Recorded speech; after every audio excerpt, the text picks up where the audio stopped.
Indian economy on the eve of independence chapter को आगे बढ़ाते हैं। आज के इस क्लास में हमारा डिस्कशन होगा about industrial sector and foreign trade. किस तरह से ब्रिटिशर्स ने इन दोनों को डैमेज किया, किस तरह से डी इंडस्ट्रियलाइजेशन किया, इसके बारे में हम लोग इस चैप्टर में अभी इस क्लास में करेंगे। ठीक है, तो देखो, जब ब्रिटिशर्स हमारे यहाँ आए थे, मैंने पिछले क्लास में आपको समझाया था कि उनका काम ये नहीं था कि भारत को आबाद कर दिया जाए, उनका काम था भारत को बर्बाद कर दिया जाए, भारत की इकोनॉमी को खत्म करके अपने वहां की इकोनॉमी को, ब्रिटेन की इकोनॉमी को बढ़ा दिया जाए। तो इसलिए सबसे पहले इन्होंने वार किया एग्रीकल्चर पे, फिर वार किया इंडस्ट्रीज पे, फिर वार किया फॉरेन ट्रेड पे। तो इंडस्ट्रीज के लिए इनका मेन फोकस था कि यहाँ के जो फ्लरिस्ट इंडस्ट्रीज थे, लाइक हैंडीक्राफ्ट इंडस्ट्रीज, जो बहुत फेमस थे। हमारे यहाँ के इंडस्ट्रीज में जो गुड्स प्रोड्यूस होता था, हम विदेशों में उसको एक्सपोर्ट करते थे और वहां पे डिमांड हमारे गुड्स का बहुत ज्यादा था। तो ब्रिटिशर्स जो है उनको इस चीज को खत्म करना था, जिसको deindustrialization of handicraft industries हम लोग कहते हैं। तो आइए देखते हैं कि इंडस्ट्रियल सेक्टर और फॉरेन ट्रेड से इस चैप्टर के हर एक टॉपिक को टच करते हैं, और इम्पॉर्टेंट है ये सारा टॉपिक्स, इससे क्वेश्चंस अवश्य आएगा। तो आइए मेरे साथ पढ़िए Indian economy on the eve of independence के चैप्टर के दो important topics, industrial sector and foreign trade. आइए अब हम लोग चैप्टर को पूरा कवर करते हैं। तो सबसे पहला टॉपिक है हमारा twofold motive behind deindustrialization, कि डी इंडस्ट्रियलाइजेशन के पीछे ब्रिटिशर्स का क्या मोटिव था। सबसे पहला, to get raw material from India at cheap rate, India से रॉ मटेरियल वहां ले जाना बहुत सस्ते दामों में। और दूसरा, to sell British manufactured goods in Indian market, और वहां गुड्स, ब्रिटेन में गुड्स प्रोड्यूस करके इंडिया में सस्ते दामों में गुड्स को बेचना, ताकि यहाँ बने हुए गुड्स से उनका जो बना हुआ गुड्स है वो कंपैरेटिवली सस्ता हो, और यहाँ के लोग उनके बनाए हुए गुड्स को ज्यादा पसंद करें और इंडिया में बने हुए गुड्स को ना पसंद करें। ठीक है, चलिए दूसरे टॉपिक में आते हैं। Measures taken by the Britishers to destroy Indian industries. Very very very very important question. Britishers ने ऐसा क्या क्या मेजर्स अपनाया जिससे डी इंडस्ट्रियलाइजेशन हुआ इंडिया में। सबसे पहला, tariff free export and tariff free import. यानी आप सबको पता है एक्सपोर्ट और इंपोर्ट में टैरिफ लगता है, यानी ड्यूटी लगता है, और जब भी आप ड्यूटी लगा देते हो तो इंपोर्ट करो चाहे एक्सपोर्ट करो, ये दोनों कॉस्टली हो जाता है। ठीक है, जैसे सपोज करो इंडिया में बना हुआ कोई गुड्स है, वो इंडियन मार्केट में 10 रुपए में बिक रहा है, और जब हम उस गुड्स को ब्रिटेन में जब एक्सपोर्ट करेंगे तो उसमें 2 रुपया अगर हम टैरिफ लगा दे तो ब्रिटेन में वो 12 रुपए में बिकेगा, तो फिर ब्रिटेन में वो कॉस्टली हो जाएगा। तो ब्रिटिशर्स ने क्या किया, ये टैरिफ को ही हटा दिया, यानी जो वैल्यू गुड्स का इंडिया में था वही वैल्यू, उसी वैल्यू पे, उसी प्राइस पे ब्रिटेन में भी लोग उसको खरीद रहे थे।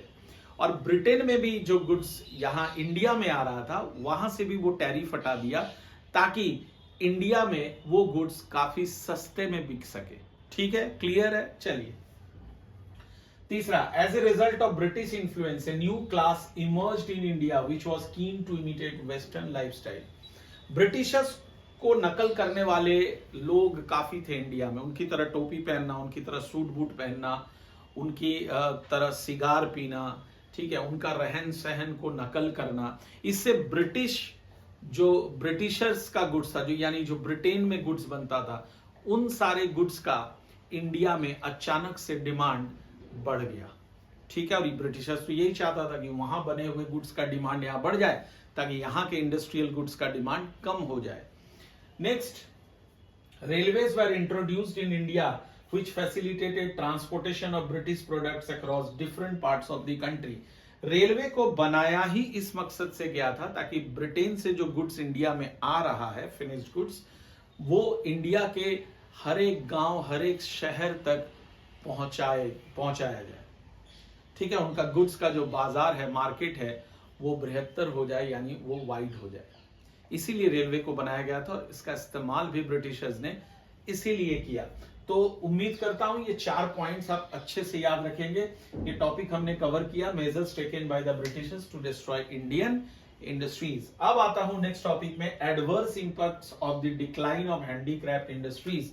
तो आपने देखा ये जो मेजर्स ब्रिटिशर्स ने अपनाया था, इससे हमारे यहाँ का जो हैंडीक्राफ्ट इंडस्ट्रीज था वो डिक्लाइन कर गया, उसमें डाउनफॉल आ गया। इसका नतीजा दो हुआ, एक भारी भरकम अनएम्प्लॉयमेंट हो गया, ठीक है, जो लोग हैंडीक्राफ्ट इंडस्ट्रीज में काम कर रहे थे वो बेरोजगार हो गए, और दूसरा ये लोग शिफ्ट हो गए एग्रीकल्चर में, तो अचानक से एग्रीकल्चर का बर्डन बढ़ गया।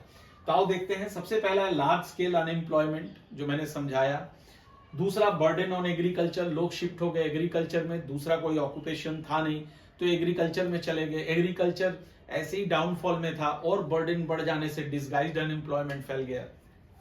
तीसरा increase in import of manufactured goods, इससे फायदा ब्रिटिशर्स को हुआ कि वहां ब्रिटेन में बने हुए गुड्स का बाजार इंडिया में खुल गया और उनका गुड धड़ल्ले से इंडिया में बिकने लगा।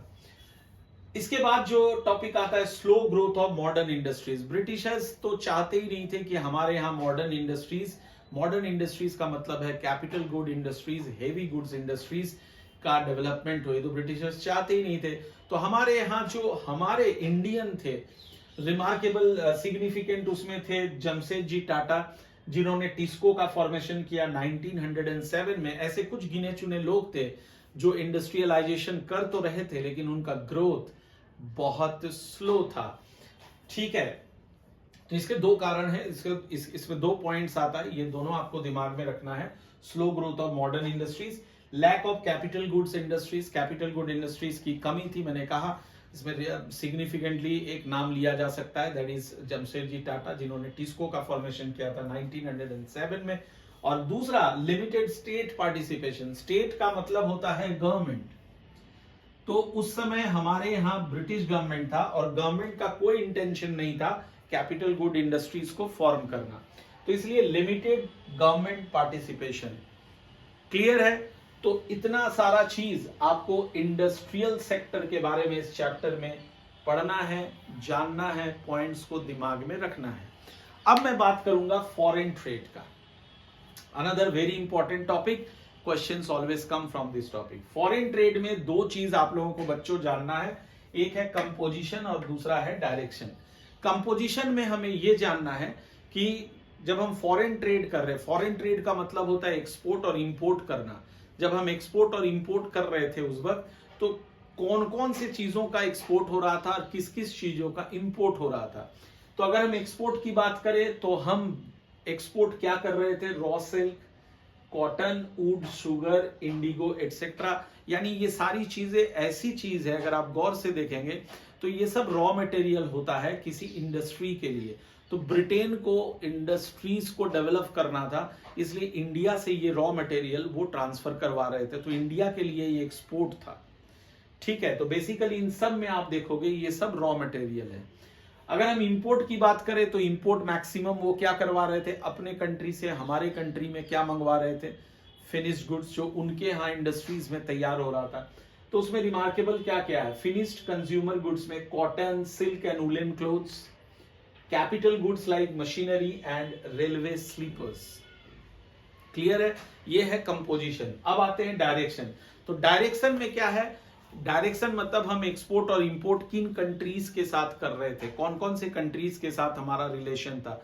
तो 50% एक्सपोर्ट एंड इंपोर्ट तो ब्रिटेन के साथ हो रहा था, मोर देन 50% इनफैक्ट, और बाकी जो बच गया था वो श्रीलंका, ईरान, चाइना से हो रहा था। श्रीलंका को उस समय क्या कहा जाता था, सिलोन, और ईरान को क्या कहा जाता था, पर्शिया। तो more than 50% of India's foreign trade was restricted to Britain and rest was shared by China, Ceylon and Persia. ये आपको याद रखना है।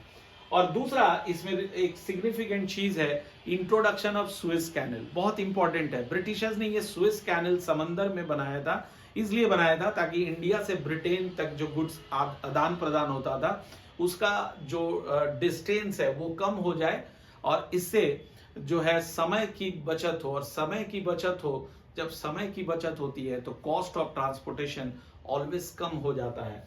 तो सुएज कैनल में आपको याद रखना है कि 1869 में ये कैनल बना था, जो कि reduce the cost of transportation significantly. तो उम्मीद करता हूं industrial sector and foreign trade आपको पूरी तरह से समझ आ गया। बहुत आसान है, इस सारे पॉइंट्स को आप अच्छे से याद रखोगे, इसका स्क्रीनशॉट लेके रखोगे, एग्जाम के दिन सिर्फ पढ़ोगे, 5 मिनट लगेगा पढ़ना, आराम से ये सारा पॉइंट्स आपके दिमाग में रहेगा, ठीक है, चलिए मिलते हैं अगले क्लास में। अगले क्लास में जो बचा हुआ सेक्टर है उसको मैं पूरा करूंगा।